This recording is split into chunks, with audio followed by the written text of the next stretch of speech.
This isn't a glow up, and it's not a new chapter either. This is the moment you realize the life you've been living no longer fits the person you've become. Aquarius energy doesn't change the surface. It changes the direction, quietly, irreversibly. If you've felt more serious lately, less interested in proving, less willing to tolerate what drains you, it's not because something is wrong. It's because a different timeline is asking for you, and this time you can't unsee it. If this already feels personal, leave Aquarius in the comments or simply write "I feel it." Because what's happening next isn't about becoming someone new. It's about stepping into the life that's been quietly waiting for you to choose it. I want to talk to you like you're the only Aquarius in the room. Because right now you kind of are. There's a quiet moment that doesn't get talked about enough. It doesn't look dramatic from the outside. No breakdown, no big announcement. Just a subtle internal click. It happens when you're sitting in a life that technically works but no longer feels like it belongs to you. You're not unhappy in the way people expect. You're functional, capable, responsible. You've handled harder things than this. And yet something inside you has stopped cooperating with the old version of you. Not rebelling, not collapsing, just withdrawing its energy. It's usually when Aquarius wakes up.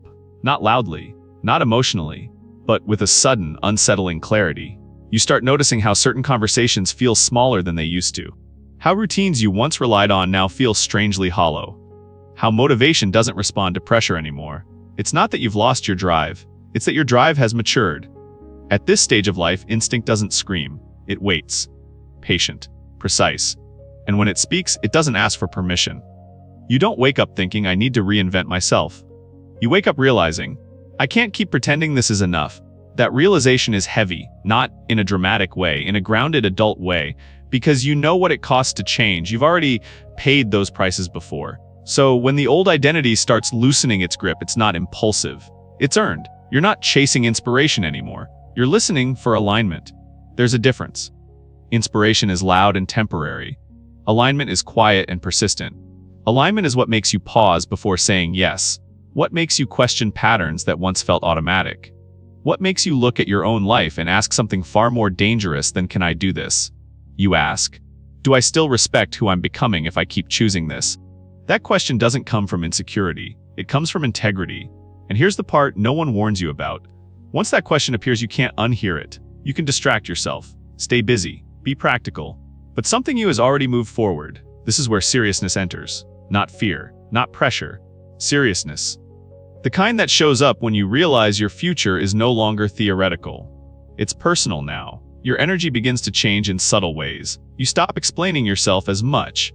You stop negotiating with your own intuition.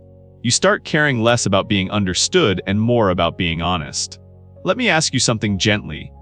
When was the last time you felt proud of how you chose yourself even if no one noticed? That's the threshold you're standing on. Not between failure and success, but between a life that once made sense and a future that hasn't fully revealed itself yet. And as we move forward together, I want you to remember this. You're not walking away from who you were. You're carrying the wisdom forward. What comes next isn't louder, it's clearer. And clarity changes everything. Stay here with me for a moment. Let the quiet settle a little deeper. There's something that happens after clarity arrives, not immediately, not all at once, but slowly, like pressure, changing the way light moves underwater.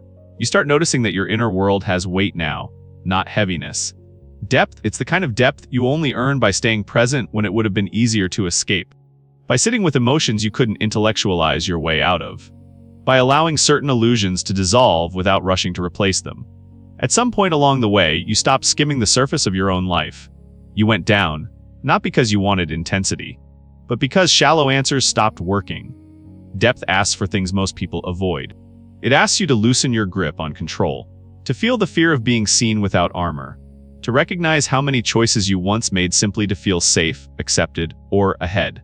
That descent changes your nervous system, your discernment, your tolerance. You don't become colder, you become clearer, and suddenly things that once sparkled don't anymore. Quick validation feels loud. Empty wins feel exhausting. Connections without substance feel strangely lonely, even when you're not alone. This isn't cynicism, it's calibration. When you've known depth, your system recognizes what lacks it instantly. You may have noticed this already. A subtle impatience with conversations that circle but never land. A disinterest in proving anything that doesn't nourish you. A quiet pulling away from spaces that once felt exciting, but now feel thin. That's not you becoming difficult. That's you becoming precise. At this stage of life, growth stops looking like expansion outward. It starts looking like refinement inward. You're not trying to be impressive, you're trying to be real. And real has texture. Real has silence. Real has moments that don't translate well into small talk. Here's something not many people say out loud. Depth makes you incompatible with certain lives. Not because they're wrong, but because they're built on layers you've already shed. You don't judge them. You just can't live there anymore. And that realization can feel isolating if you let it. But it's also deeply liberating. Because once you stop forcing yourself to fit back into shallow containers, your energy stops leaking. You start conserving it, protecting it, using it with intention. This is where maturity quietly rewrites desire. You no longer want more for the sake of more. You want what lasts, what holds you, what doesn't require you to abandon yourself to maintain it. Let me ask you something softly. When was the last time you walked away from something that looked good on the outside because it didn't feel true on the inside? That moment matters more than you think. It's proof that depth has already changed how you choose. Even if no one applauded it, even if it felt lonely, depth doesn't isolate you forever. It filters, and what remains is quieter, slower, more honest. Lives lived on the surface are busy. Lives lived in depth are intentional. Once you've tasted that kind of intentionality, you don't crave noise anymore. You crave resonance. And resonance doesn't shout, it hums. What you're moving toward now isn't dramatic, it's substantial. Not brighter, but steadier. And that steadiness is what makes everything that comes next possible. Stay close. Let this part meet you where you are. There comes a point, after depth has rearranged you, when effort stops producing the same results. Not because you're doing something wrong, but because the old way of holding your life together has reached its limit. You feel it first as resistance. Plans that once responded to precision suddenly stall. Strategies you trusted stop cooperating. Even your mind, sharp as it is, can't think its way forward anymore. That's usually when control starts to slip. And for someone like you, that's unsettling. Because control was never about dominance. It was about safety. About making sure nothing collapsed when no one else was paying attention. You learned early how to anticipate outcomes. How to stay a step ahead. How to manage risk with intelligence instead of drama. So when life begins asking you to loosen your grip, it doesn't feel spiritual, it feels irresponsible. At first, you try adjusting, refining, optimizing, you double-check the logic, you replay the data, you look for the missing variable that will restore predictability. But it doesn't come. Instead, you're met with something unfamiliar. Uncertainty that doesn't respond to effort. This is the moment many people misinterpret as failure. But for you, it's something else entirely. It's intelligence meeting its own edge. There's a particular kind of pain in that, especially for a mind that has always been capable. Because you can see the system breaking down in real time. You know that pushing harder won't create clarity. It will only create fracture.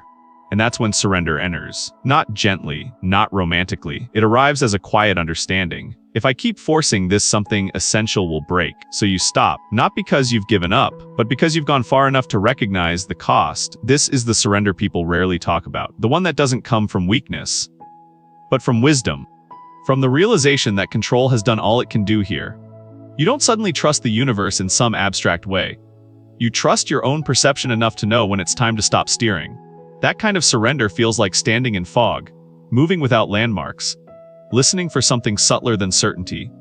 And yet, something interesting happens. The moment you stop demanding guarantees, your nervous system begins to soften. Not because answers appear, but because you're no longer fighting reality as it is. Faith at this level isn't optimism, it's restraint. It's choosing not to panic when outcomes go silent, choosing movement without proof, choosing presence over prediction. Let me ask you something honestly. Have you noticed how much energy control was costing you before it finally let go? The constant scanning, the internal negotiations, the low-grade tension you mistook for responsibility. Surrender doesn't remove responsibility, it refines it. You still show up, you still choose with care, but you stop trying to dominate what needs to unfold on its own. This is where trust becomes embodied, not in belief, in behavior. You take the next step without knowing the 10th. You allow timing to rearrange itself. You let outcomes meet you halfway. And slowly, something steadier replaces certainty. Ground. Not the kind that promises safety. The kind that teaches you how to stand without it. This isn't the end of control. It's the moment control stops being the leader. And what follows isn't chaos. It's alignment learning how to move through you. Quietly, deliberately, one honest step at a time. Faith isn't believing everything will work out. Faith is continuing forward when certainty has stepped aside and something truer is asking to take its place. Stay with me. Feel how the air changes here. After surrender softens the grip you once held so tightly, something else quietly steps forward. Not urgency, not pressure, but a different kind of responsibility. It doesn't feel harsh. It feels respectful. This is where your potential starts asking for something real. Not motivation, not inspiration. Those came and went before. What it asks for now is structure. And I know how that word might land for you. Because for a long time, structure felt like a cage, like rules designed to dull your edge or limit your freedom. But this isn't that. This kind of structure doesn't confine you, it holds you. Think of it like this. You've always carried a powerful current, ideas that move faster than most people can follow, vision that stretches far beyond the present moment. For years, that current spilled everywhere, into relationships that couldn't contain it, into environments that drained it, into obligations that had nothing to do with who you were becoming. Not because you lacked discipline, but because no one ever taught you how to build a container worthy of your energy. So you adapted. You learned to manage chaos. You learned to function inside noise. But now noise feels expensive. Your system knows the difference. Discipline, at this stage, isn't about pushing harder. It's about choosing carefully where you place your body, who you let into your mental space, what you allow to interrupt your focus. These choices don't look dramatic from the outside. They look simple, even boring. But inside, they're radical. Because every time you remove unnecessary friction, your energy stops leaking. You begin to feel it. A steadiness you didn't have before. A sense that your life is finally working with you, not against you. This is why grind culture no longer speaks to you. It never did, really. Your potential was never meant to be forced. It was meant to be protected. Protected from constant accessibility. Protected from endless reaction. Protected from environments that demand output without offering nourishment. Structure becomes an act of self-respect. You wake up at certain times not because you should, but because your body functions better that way. You say no faster, not with guilt. With clarity, you design your days with intention, not rigidity. There's space to breathe. And within that space, something begins to grow quietly. This is the part most people misunderstand. Discipline isn't about becoming harder. It's about becoming more precise. More discerning with your time, more selective with your commitments, more honest about what actually matters now. You're not trying to do more. You're trying to do what aligns. And alignment requires boundaries. Let me ask you something gently. What would change if you treated your energy as something sacred instead of something endlessly available? That question isn't theoretical. It's practical. Because every container you build now determines what can survive inside it. Your ideas, your health, your future stability. This is how long-term visions are sustained. Not through intensity, but through consistency that feels humane. Structure becomes the quiet language you use to tell yourself, I matter enough to protect what I'm building. And when structure is born from respect, it doesn't suffocate creativity, it steadies it. So what begins forming now isn't restriction, it's support. Not a system to control you, but a foundation strong enough to hold everything you're finally ready to grow. And once that foundation is in place, you'll notice something unexpected. Your potential stops feeling overwhelming, it feels held. And that changes how far it can go. Stay here. Let the pace soften again. Once your life has a container that can actually hold you, something unexpected begins to matter more. Not excitement, not acceleration, stability. And I know that word used to feel uninspiring to you, almost heavy, like something people chose when they stopped dreaming. But this version of stability is different. It doesn't dim your vision. It clears the ground beneath it. At this point in your life, you're not interested in winning at the cost of your nervous system. You've already lived through seasons where momentum looked impressive but left you exhausted, scattered, quietly anxious. You learned something there. Even if no one framed it as wisdom, success that arrives without a foundation demands constant maintenance. It keeps you alert, on edge, always one step away from collapse, and you're done living like that. Now, your instincts are recalibrating towards something subtler, a life that doesn't require you to hustle just to feel secure. A career that doesn't force you into decisions you'd never make if you weren't worried about survival. This is where your relationship with money starts to mature, not in greed, in clarity. You've already tasted what it feels like when things work, maybe briefly, maybe unevenly. Those moments mattered more than you realize. They showed you that success isn't a fantasy, it's a state your system has already touched. But they also showed you something else, how fragile it feels when stability isn't there to support it. So your definition of wealth begins to change. It's no longer about reaching higher at any cost. It's about building something that doesn't ask you to sacrifice your peace to sustain it. You start asking quieter questions. Does this opportunity reduce chaos or create more of it? Does this path calm my body or does this version of success allow me to sleep at night? These questions don't make you smaller. They make you strategic. You're not afraid of expansion. You're respectful of it. Because expansion without stability is just pressure. And pressure, over time, fractures even the strongest structures. This is why urgency no longer motivates you. It clouds your judgment, pulls you into timelines that aren't built to last. You move slower now, but with far more precision. You invest in systems, in skills that compound, in relationships that don't require constant proving. You stop saying yes out of fear. You stop forcing momentum where alignment is missing. And something remarkable happens. Your life begins to feel quieter, not empty. Intentional. You have room to think again, to plan long-term, to imagine a future that isn't dependent on constant output. That's real wealth. The kind that gives you choice. The kind that protects you from desperation. The kind that allows integrity to stay intact when decisions get hard. Let me ask you something softly. If success arrived tomorrow, exactly as you want it, would your current life be able to hold it without burning you out? That question isn't meant to intimidate you. It's meant to empower you. Because what you're building now isn't about proving anything. It's about sustainability, a rhythm you can live inside of, a career that supports your health, a financial foundation that gives you options instead of anxiety. You're not reaching anymore, you're anchoring. And once stability becomes the priority, expansion stops feeling risky. It feels earned. You're not chasing success anymore. You're building a life where success can arrive and finally stay. Stay with me. Let your shoulders soften as you listen. When stability begins to settle into your life, something else quietly asks for attention. Not your mind, not your plans, your body. Because even when your vision is clear, even when your foundation is strong, your nervous system may still be living in an older timeline. One where survival mattered more than ease. One where rest had to be earned. One where success always came with a cost. You don't consciously choose this.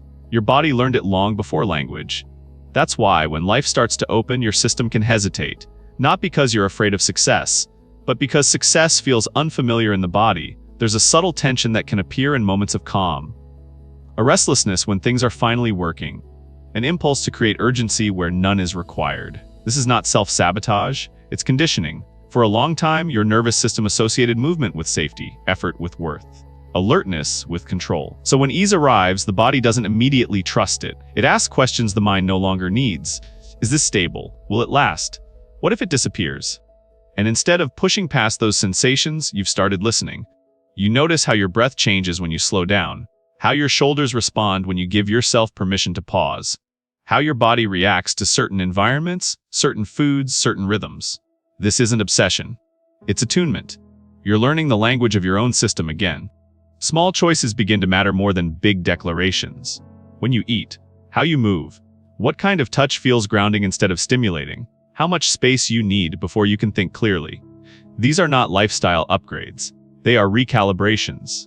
Because your body is the anchor of every future you want to live in. No matter how advanced the vision, no matter how aligned the plan, your life can only expand as far as your nervous system feels safe to go. This is where many people rush. They assume clarity is enough. But you know better now. You understand that the body must be invited forward gently, consistently, without force. So you create rituals that signal safety, predictability that doesn't feel restrictive, moments of stillness that allow your system to settle instead of brace. And something remarkable begins to happen. You stop craving intensity. You stop mistaking adrenaline for purpose. Peace starts to feel productive, not in the way hustle culture describes it, but in the way life feels when it no longer has to defend itself. Let me ask you something softly. When was the last time your body felt completely at ease while imagining a bigger life for yourself? That question holds more truth than any affirmation. Because expansion doesn't begin in the mind. It begins in the nervous system's willingness to stay present instead of pulling you back into familiar stress. This is the quiet work you're doing now. Teaching your body that safety doesn't require shrinking. That success doesn't mean overextension. That rest doesn't lead to loss. Each gentle adjustment tells your system you're not about to abandon it again. And slowly, trust returns. Not as excitement, as steadiness. Your breath deepens, your sleep improves. Your decisions feel less reactive. You're no longer trying to outrun the past. You're allowing the future to arrive at a pace your body can receive. This is how timelines truly change. Not through force, not through urgency, but through the quiet agreement between your vision and the body that must live inside it. Your body must believe the future is safe before your life can fully enter it. And right now you're teaching it exactly that. Stay with me a little longer. There's a gentler shift happening now. When your body begins to trust the present, your choices start to change without effort. Not because you force them, but because something inside you has recalibrated what matters. You may not have announced it to anyone, but you've started living with a longer lens. You feel it in the pauses before you respond. In the way you hesitate just long enough to ask yourself a quieter question. Not, is this exciting? Will this impress anyone? But something far more intimate. Will this still feel right when I'm older and no one is watching me succeed? This is where your life begins to bend in a new direction. Not sharply, almost imperceptibly. You notice yourself rearranging small things. Where you spend your evenings. Which conversations you linger in. How much energy you give to environments that don't nourish you anymore. From the outside, nothing looks dramatic. But inside, a future is being protected. This isn't about improvement. It's about authorship. You're no longer living reactively, you're living deliberately, and that distinction changes everything. Because every small choice carries a signal. To your nervous system, to your sense of self, to the version of you that hasn't arrived yet but is already listening. You choose rest instead of depletion, clarity instead of chaos, consistency instead of intensity. Not because it feels good in the moment, but because you understand time differently now. You've lived long enough to see how patterns compound. How the smallest compromises quietly rewrite a life. How the smallest acts of integrity quietly stabilize one.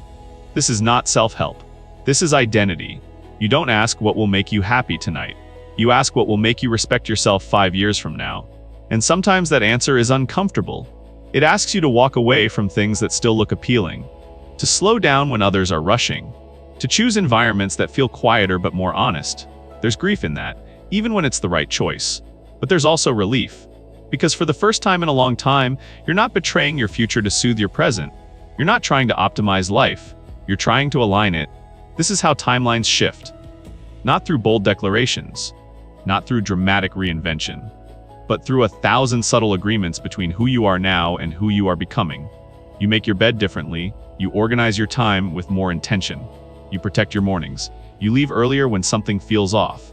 No one applauds these moments. But your future self notices. Let me ask you something softly. What is one choice you've made recently that only makes sense when you think long term? That question holds a quiet power. Because it reveals something important. You're no longer living as if your future is theoretical. You're living as if it's inevitable. And when you live that way, urgency fades. Comparison loses its grip. Noise becomes optional. Your life begins to feel like it belongs to you again. This is the work of Aquarius energy at its most mature. Not rebellion, not detachment, but conscious authorship. You are writing forward now, line by line, choice by choice, and none of it needs to be loud to be transformative. Timelines don't change through dramatic moves. They change through consistent, quiet decisions.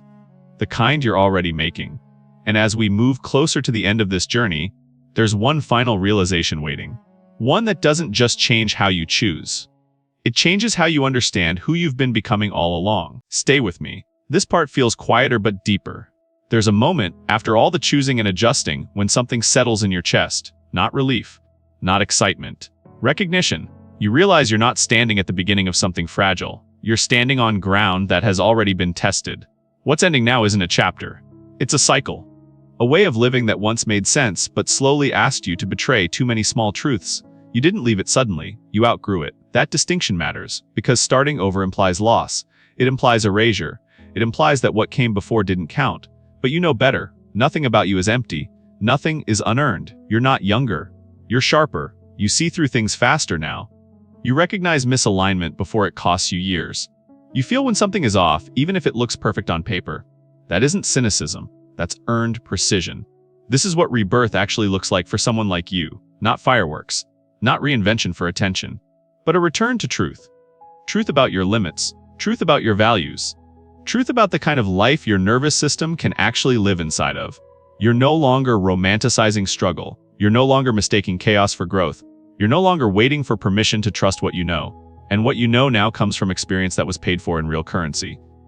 Time, energy, disappointment, resilience. This is why this phase feels different. You're not chasing a version of yourself you saw online. You're not trying to impress anyone with transformation. You're aligning. Alignment doesn't rush. It doesn't shout. It clicks. You wake up one day and realize you're no longer arguing with yourself. Decisions feel cleaner. Boundaries feel natural. Silence feels supportive instead of lonely. That's not emptiness. That's congruence. Let me ask you something softly. If you stripped away every expectation placed on you, who would you still choose to be? That answer is already guiding you, even when you don't name it. This is the kind of rebirth that doesn't discard the past. It integrates it. Every mistake becomes data. Every loss becomes discernment.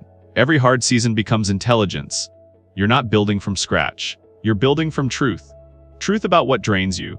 Truth about what sustains you. Truth about how much peace you require to function at your best.